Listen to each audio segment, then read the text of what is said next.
எல்லாருக்கும் வணக்கம். Tamil election update. தேர் திருவிழா முடிந்து இப்போ தேர்தல் திருவிழா ஆரம்பிச்சிடுச்சு. வாங்க இதோட அப்டேட்டை பற்றி நம்ம பார்க்கலாம். ஏப்ரல் 19 நம்மளுடைய தமிழ்நாட்டில் லோக்சபா எலெக்ஷன் நடக்குது. ஃபஸ்ட்டு லோக்சபா எலெக்ஷன் எதுக்குன்னு பாருங்கள். லோக்சபா நம்மளுடைய பிஎம் யாருன்னு சொல்லிட்டு நம்மளால் தேர்ந்தெடுக்கப்படுறதுக்காக எம்பி, அதனால இந்த எலெக்ஷன் நடக்குது. இப்போது 17வது லோக்சபா நடந்து தான் நம்மளுடைய பிஜேபி ஆட்சி நடந்தது. அவங்களுடைய ஆட்சி ஜூன் 16ஆம் தேதி முடிவடைகிறது. ஜூன் 16ஆம் தேதி முடிவடைதுன்றதால தான் புது எலெக்ஷன் 18வது லோக்சபா நடத்துகிறாங்க. இதை 7 ஃபேஸஸாக நடத்துகிறாங்க, 7 கட்டமாக நடத்துகிறாங்க. இதை பற்றி விரிவாக நம்ம இந்த வீடியோவில் நம்ம பார்க்கலாம் வாங்க. மொத்தமாக 7 ஃபேஸஸாக இந்த எலெக்ஷனை பிரித்து வச்சுருக்கிறாங்க. நம்பர் ஆஃப் ஸ்டேட்ஸ் ஒரு 21 ஸ்டேட்ஸுக்கு ஒரு நாள், 13 ஸ்டேட்ஸுக்கு ஒரு நாள் அப்படின்னு சொல்லிட்டு 7 பாகமாக மொத்தமாக இந்த எலெக்ஷனை பிரித்து வச்சுருக்கிறாங்க. எந்தெந்த தேதியில் இந்த எலெக்ஷன் நடக்குது பார்த்தீங்கன்னா, ஏப்ரல் மாதம் 19ஆம் தேதி, 26ஆம் தேதி, ஏப்ரல் முடிந்த பிறகு மே மாதம் 7ஆம் தேதி, 13ஆம் தேதி, 20ஆம் தேதி, 25ஆம் தேதி, ஜூன் மாதம் 1ஆம் தேதி, இப்படி 7 பாகமாக ஒரு குறிப்பிட்ட ஸ்டேட்ஸு 21 ஸ்டேட்ஸ் ஒரு நாள், 13 ஸ்டேட்ஸு, 12 ஸ்டேட்ஸு, 10 ஸ்டேட்ஸுன்னு சொல்லிட்டு தேதி வரியாக பிரித்து வச்சுருக்கிறாங்க. இதோட முடிவுகள் எப்போ நம்மளுக்கு சொல்கிறாங்க அப்படின்னு பார்த்தீங்கன்னா, எலெக்ஷன் ரிசல்ட்ஸ் நம்மளுக்கு அப்டேட் என்றைக்கு பண்ணுறாங்க அப்படின்னு பார்த்தீங்கன்னா, ஜூன் 4. இந்த 7 ஃபேஸஸாக எலெக்ஷனை பிரித்து வச்சுருக்கிறாங்க. ஜூன் 4ஆம் தேதி இந்த தேர்தல் முடிவுகள் நம்மளுக்கு கிடைத்திடும். 18வது லோக்சபாவில் ஜெயிச்சவங்க யார், எந்த ஆட்சி நம்மளுக்கு நடக்க போகுது அப்படின்றது எல்லாமே ஜூன் 4 நம்மளுடைய 18வது லோக்சபா தெரிஞ்சிடும். அதற்கு முன்னே எத்தனை வாக்காளர் வாக்களிக்க போகிறாங்க அப்படின்றத நம்ம பார்க்கலாம். How many voters are going to vote. இந்த எலெக்ஷனில் நம்மளுடைய எண்ணிக்கை, அதாவது எத்தனை வாக்குப்பதிவு இயந்திரங்கள் கொண்டு வரப்பட்டுள்ளன அதையும் நம்ம பார்க்கலாம். எத்தனை பேர் வாக்களிக்க போகிறாங்க, எத்தனை மிஷின் நம்மளுக்கு ஓட்டிங் மிஷின் எத்தனை வரப்போகுது, இது எல்லாமே டீட்டெயிலாக நம்ம பார்க்கலாம். அதே போல் அரசியல்வாதிகள் காசு கொடுத்தாலும் நம்ம வாங்கக்கூடாது. அப்படியே நம்ம பார்த்தாலும் நம்மளுடைய பறக்கும் படையிடம் எப்படி இந்த செய்தியை நம்ம கொடுக்கணும் அப்படின்னு சொல்லிட்டு நம்ம எலெக்ஷன் கமிட்டி நம்மளுக்கு சொல்லியிருக்காங்க. அதையும் பார்க்கலாம். இப்போ நடந்துக்கிட்டு இருக்குது பாஜக அரசு ஆட்சியில் இருக்குது. பிஜேபி கவர்மெண்ட் இப்போ பவரில் இருக்கிறாங்க. நெக்ஸ்ட் எலெக்ஷன் முடிஞ்ச பிறகு தான் தெரியும் தற்போது ஆட்சி நீடிக்குமா இல்லது ஆட்சி மாறுமா அப்படின்னு சொல்லிட்டு. இவங்களுடைய ஆட்சி ஜூன் 16ஆம் தேதி முடிவடைகிறது. அதனால தான் இப்போ 18th லோக்சபா நம்மளுக்கு பொது தேர்தல் ஏப்ரல் 19 தமிழ்நாட்டில், அப்புறம் 26ஆம் தேதி கேரளாவில் அப்படின்னு சொல்லிட்டு 7 பாகமாக எலெக்ஷன்ஸ் நடக்க போகுது. இப்போ இதில் ஒரு மிட் டேர்ம் எலெக்ஷன், அதாவது இடைத்தேர்தலும் நடத்தப்படும்னு சொல்லிட்டு நம்மளுடைய ஆணையம் சொல்லியிருக்கிறாங்க.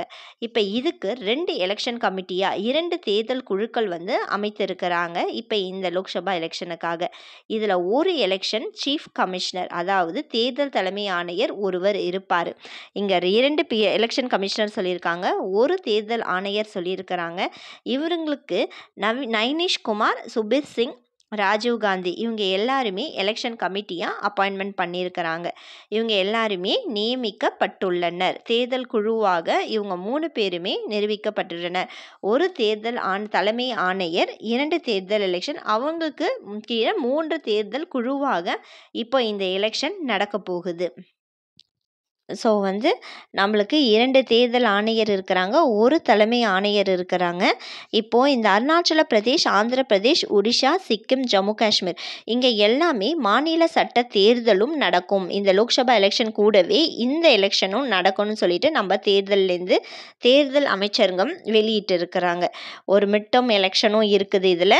அது கூட சேர்த்து இந்த ஸ்டேட்ஸு அருணாச்சல பிரதேஷ், ஆந்திர பிரதேஷ் இந்த ஸ்டேட்ஸ்லேயும் சேர்த்து மாநில சட்ட தேர்தலும் இருக்குது. இப்போது 1.82 கோடி பீப்புள் முதல் முறையாக ஓட்டு நம்மளுக்கு என்ட்ரி கொடுக்க போகிறாங்க. முதல் முறையாக வாக்களிக்க போகிறாங்க. வாக்காளராக மாறி இருக்கிறது எத்தனை பேர் பார்த்தீங்கன்னா 1.82. இதில் 96.80 crores மக்கள் கோடி மக்கள் இந்த வாக்காளர்களாக இருக்கிறாங்க. எத்தனை பேர் இருக்காங்க அப்படின்னு பார்த்தீங்கன்னா 96.80 கோடி மக்கள் வாக்காளராக இருக்கிறாங்க. இப்போ இந்த 96 முதல் 97 மக்கள் அப்போ வந்து கோடி மக்கள் வந்து இந்த லோக்சபா எலெக்ஷனில் வந்து ஓட்டுக்கு ப்ரிப்பேர் ஆகிட்டு இருக்கிறாங்க. இப்போ இந்த 97 கோடி மக்கள் இதில் வாக்களிக்க உள்ளாங்க. இந்த லோக்சபா தேர்தலில் மொத்தமாக பார்த்தீங்கன்னா 97 கோடி மக்கள்னு சொல்லியிருக்கிறாங்க இந்த லோக்சபாவில் எலெக்ஷனில் வந்து வாக்களிக்கிறதுக்கு. இதில் 85 லட்சம் பீப்புள் வந்து வயசானவங்க, அதாவது முதியவர்கள் வாக்களிக்க உள்ளன. இங்கே 10 லட்சம், அதாவது 10.5 லேக் பூத் வந்து ரெடி பண்ணி கொடுக்க போகிறாங்க. 5.5 லேக் இவிஎம் மிஷின் வந்து இந்த எலெக்ஷனுக்காக எலெக்ஷன் கமிட்டி வந்து இவிஎம் மிஷின் வந்து பயன்படுத்த உள்ளது அப்படின்னு சொல்லிட்டு நியூஸ் வெளியாகி இருக்குதுங்க. 5.5 லட்சம் லேக்ஸ் இவிஎம் இயந்திரம் பயன்படுத்த உள்ளது அப்படின்னு சொல்லிட்டு இந்த எலெக்ஷனில் சொல்லியிருக்காங்க. 45 lakh EVM machine, 10.5 lakh polling booth. நம்மளுக்கு ஓட்டு பார்த்தீங்கன்னா 10.5 லேக் வாக்குச்சாவடி நம்மளுக்கு வரப்போகுதுன்னு சொல்கிறாங்க நம்மளுக்கு இந்த ஓட்டிங்காக, இந்த எலெக்ஷனுக்காக. ஸோ ஆண்கள் வந்து எத்தனை பேர் அப்படின்னு கேட்டிங்கன்னா 49.7 கோடி, பெண்கள் மொத்தமாக 47.1 கோடி. இப்போ ஆண்கள் வந்து 49.7 கோடி, பெண்கள் வந்து 47.1 கோடி பெண்கள் வந்து வாக்களிக்க உள்ளதாக சொல்லியிருக்கிறாங்க. ஸோ மொத்தமாக 85 லட்சம் பேர் வந்து வயதானவர்களும், மொத்தமாக 96 to 97 கோடி, 96லேருந்து 97 கோடி பீப்புள் ஓட்டு போட போகிறாங்க. இப்போ இதில் 12 ஸ்டேட்ஸ் வந்து பெண்கள் தான் அதிகம் இருக்கிறதா நம்மளுடைய எலெக்ஷன் கமிஷன் சொல்லியிருக்கிறாங்க. ஃபீமேல் ஓட்ஸ் தான் 12 ஸ்டேட்ஸில் அதிகமாக இருக்குது. அப்போது இந்த 19.4 கோடி வந்து 20லேருந்து 21 வயசை சேர்ந்தவங்க, அதாவது சோஷியல் மீடியா இப்போ இருக்க காலகட்ட இளைஞர்கள் தான் இந்த 19 கோடி. இவங்க கையில் தான் நெக்ஸ்ட்டு ஆட்சி அமைக்கிறது எப்படி அப்படின்னு சொல்லிட்டு இந்த 20 கோடி மக்கள்கிட்ட தான் நல்ல விஷயம் இருக்குது. குடும்பத்தை கன்வின்ஸ் பண்ணணும், எந்த ஆட்சி வந்தால் நல்லா இருக்கும், அந்த 2000 தராங்க, 1000 ரூபாய் தராங்க அப்படின்னு சொல்லிட்டு நம்மளுடைய ஓட்டை வந்து வீணாக்கக்கூடாது. இந்த 25 வயசு நிரம்பிய மக்களுக்கு தான் லாட் ஆஃப் நாலேஜ் இருக்கிறது. மீதி இருக்கிறவங்கெல்லாம் ஒரு கேஸ்ட் வச்சியோ இல்லை மதம், ரீஜியன் இதை வச்சோ ஓட்டு போடக்கூடாது அப்படின்னு சொல்லிட்டு நல்ல தெளிவாக இருக்கிறவங்க. ஸோ நம்ம தாத்தா பாட்டிலேருந்து காசுக்காக நம்ம ஓட்டு போடக்கூடாது, இந்த 2000 வேண்டாம் அப்படின்னு சொல்லிட்டு நம்மளுடைய ஓட்டிங்கை கரெக்டாக செலுத்தணும் அப்படின்னு சொல்லியிருக்கிறாங்க. ஸோ இப்போ இந்த 96லேருந்து 97 கோடி மக்கள்கிட்ட அந்த 85 லட்சம் வயசானவங்கக்கிட்ட நம்ம தான் சொல்லணும், சின்னத்தை பார்த்து ஓட்டு போடாதீங்க, யார் வந்து நம்மளுக்கு நல்லது செய்வாங்க அப்படின்னு நினச்சி ஓட்டு நம்ம இந்த வாட்டி ஆட்சியில் கொடுக்கணும். இதுக்கு விதிமுறைகள் என்ன அப்படின்னு பார்த்தீங்கன்னா 50,000க்கு மேலே நம்ம எடுத்துக்கிட்டு போகக்கூடாது. 50,000க்கு மேலே எடுத்துக்கிட்டு போய் பறக்கும் படையிடம் மாட்டினீங்க அப்படின்னா அது அவங்க காசாயிடும். ஸோ இந்த ஃபங்க்ஷன் வச்சுருக்கிறீங்க, காது குத்தி, கல்யாணம் அப்படின்னு சொல்லிட்டு நிறைய ஃபங்க்ஷன்ஸ் இருக்கும். அந்த ஃபங்க்ஷன் வச்சுருந்தாலுமே காசு நம்ம எடுத்துகிட்டு போகக்கூடாது. பிஸ்னஸ் டீல்ஸ் எதாக இருந்தாலுமே இந்த எலெக்ஷன் முடிகிற வரைக்கும் நம்ம கையில் 50,000 தாண்டி நம்ம வச்சுருந்தா அது பறக்கும் படையோட காசாக ஆகிடும். அவங்க சீஸ் பண்ணிடுவாங்க. அப்புறம் நம்மளுடைய ஃபேக்டர்ஸ் எல்லாத்தையும் அவங்கக்கிட்ட எக்ஸ்பிளைன் பண்ணி இதே போல் கல்யாணம், இதே போல் காது குத்தி, பிஸ்னஸ் அப்படின்னு சொல்லிட்டு எக்ஸ்பிளைன் பண்ணி அந்த காசை நம்ம வாங்குறதுக்குள்ளார ரொம்ப கஷ்டமாக போயிடும். அதே போல் அரசு அலுவலகத்தில் ஃபோட்டோ இருந்தாலுமே அதுவுமே ரிமூவ் பண்ணிடுவாங்க. அதே போல் எங்கேயாச்சும் நம்ம சிலை வைத்திருப்போம் இல்லைங்களா, பெரியவங்களுக்கு சிலை, அந்த சிலையில் வந்து தலையை வந்து என்ன செஞ்சிடுவாங்க, மூடிடுவாங்க எலெக்ஷன் முடிகிற வரைக்கும். இப்போ சட்டமன்ற அலுவலகம் இருக்குது இல்லையா, அது எல்லாமே வந்து என்ன செஞ்சிடுவாங்க, எலெக்ஷன் வரைக்கும் நிறுத்தி வச்சுருப்பாங்க.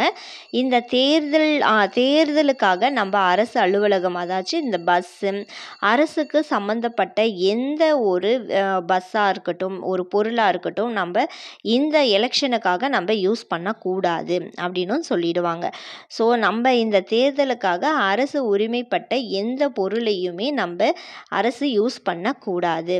அரசுக்கு இப்போ ஒரு ஸ்கூலே இருக்குது, இந்த ஸ்கூலில் வந்து நான் வந்து எலெக்ஷனுக்காக கொஞ்சம் பேசுறதுக்காக மக்களை கூப்பிடுறேன் அப்படின்னு கூப்பிட்டாலும் அதுவுமே தப்புன்னு தான் சொல்கிறாங்க. அந்த ஒரு ஆட்சி முடிகிற வரைக்கும் ரீஜியன் வச்சோ இல்லை கேஸ்ட், ஜாதி ஜாதி பேஸ்டில் யாரும் ஓட்டு போடக்கூடாது, ரீஜியன் பேஸ்டில் யாரும் ஓட்டு போடக்கூடாது, அரசாங்கம் பதிலாக நம்ம அதை யூஸ் பண்ணக்கூடாது அப்படின்னும் நம்மளுக்கு சொல்லியிருக்கிறாங்க. இப்போ யாராச்சும் நம்மளுக்கு காசு கொடுக்குறத பார்த்தீங்க, இல்லை 2000 1000 ரூபாய் கொடுத்து இந்த கட்சிக்கு ஓட்டு போடுங்க அப்படின்னு சொன்னீங்கன்னா, நம்ம கம்ப்ளைண்ட் பண்ணால் 1.5 மணி நேரத்துக்குள்ளார அதுக்காக ஆக்ஷன் எடுக்கப்படும் அப்படின்னு சொல்லிட்டு நம்மளுடைய எலெக்ஷன் கமிஷனில் சொல்லியிருக்காங்க. இது எந்த அளவுக்கு சாத்தியம்னு எனக்கு தெரியும். 2000 ரூபாய் 1000 ரூபாய் காசு வாங்குறதுக்கு பதிலாக ஒரு லேப்டாப்பு, காரு இதே போல் கேளுங்க. ஏன்னா 5 வருஷம் நம்மளை வச்சு அவங்க சம்பாதிக்க போகிறாங்க. நம்மளுக்கு 2000 ரூபாய் கொடுத்துட்டு அவங்க 2 கோடி சாப்பிட போகிறாங்க. ஸோ நம்ம கேட்குறது லஞ்சம் கேட்குறது இருந்தாலும் 2000 1000 ரூபாய்க்கெலாம் ஓட்டை வித்துட தேவையில்லை. நல்லா பெரிய அமௌண்ட்டாக கேளுங்க, கண்டிப்பாக அவங்க கொடுக்க மாட்டாங்க. பெரிய ஓட்டு, ஏன்னா நம்மளை வச்சு சம்பாதிக்கிறதுக்கு தான் இப்போ இருக்கிற அரசியல்வாதி இருக்கிறாங்க, நல்லதும் செய்கிறதுக்கு அரசியல்வாதி இருக்கிறாங்க. ஸோ நம்ம நல்ல அரசியல்வாதி யார், கெட்ட அரசியல்வாதி யார் நம்ம கண்டுபிடிச்சி நம்ம கரெக்டான ஓட்டை நம்ம ப்ளேஸ் பண்ணணும். இப்போது 5 வருஷத்தில் நம்ம தாத்தா ஓட்டெல்லாம் இருக்கும். நம்ம தாத்தா கிட்ட சொல்லுங்கள், தாத்தா ஓட்டை வீணாக்காதீங்க, கரெக்டான, ஏன்னா எல்லாரும் சேர்ந்து நம்ம ஒரு பிஎம்ஐ செலக்ட் பண்ணாதான் அந்த பிஎம் நம்மளுக்கு நல்லது செய்வாங்க. இப்போ கம்ப்ளைண்ட் எப்படி பண்ணுறது அப்படின்னு பார்த்தீங்கன்னா, சிவிஜின்னு சொல்லிட்டு ஒரு வெப்சைட் இருக்குது. அந்த வெப்சைட்டில் போயிட்டு நீங்கள் கம்ப்ளைண்ட்டை ரைஸ் பண்ணிட்டீங்கன்னா உங்களுக்கு ஒரு யூனிக்யூ ஐடி கொடுப்பாங்க. அந்த யூனிக்யூ ஐடியை நம்ம இப்போ ஃப்ளிப்கார்ட், அமேசான்லலாம் நம்ம ஆர்டர் கொடுத்தா நம்ம ஆர்டர் எப்படி நம்மளால் ட்ராக் பண்ண முடியுமோ அதே போல் நீங்கள் இந்த ஐடியில் போயிட்டு கம்ப்ளைண்ட் பண்ணிங்கன்னா உங்களுடைய ஐடி கம்ப்ளைண்ட்டையும் நீங்கள் ட்ராக் பண்ண முடியும். பறக்கும் படை அதே போல் 1.5 மணி நேரத்தில் அங்கே சர்ச் பண்ணிடுவாங்க, அங்கே வந்துடுவாங்க அப்படின்னு சொல்லிட்டு எலெக்ஷன் கமிட்டி சொல்லியிருக்கிறாங்க. ஸோ சிந்தித்து செயல்படுவோம், உங்கள் வாக்கு மிக முக்கியமான ஒன்று. சிந்தித்து செயல்படுங்க, உங்கள் வாக்கு மிக முக்கியமான ஒன்று. யார் வந்தாலும் அவங்க குடும்பம், அவர்கள் கட்சி, அவர்கள் தான் நல்லா இருப்பாங்க. அதனால் காலங்காலமாக இதான் நடந்து கொண்டு இருக்கிறது. இந்த கூற்றை நம்ம மாற்றுவோம், நம்ம நல்ல அரசியலை கொண்டு வருவோம்.